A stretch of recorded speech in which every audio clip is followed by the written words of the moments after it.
هل هناك علامات تدل على أن العبد قد أدرك درجة التقوى فيستمر على هذه الطريق، أم هي درجة لا يعلمها إلا الله؟ متى عرف من نفسه أنه سير على الطريق الذي رسمه رسول الله صلى الله عليه وسلم، وهو أداء ما أوجب الله وترك ما حرم الله، والاستقامة على هذا الدين، وأنه يحب في الله ويبغض في الله، وأنه مجتهد في طاعة الله وترك محارمه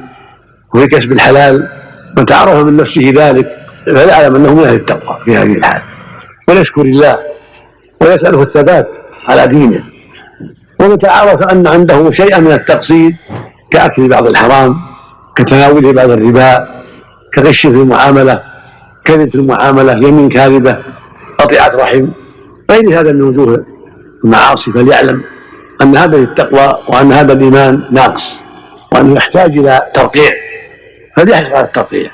بالتوبة والاستغفار وترك ما يخالف أمر الله.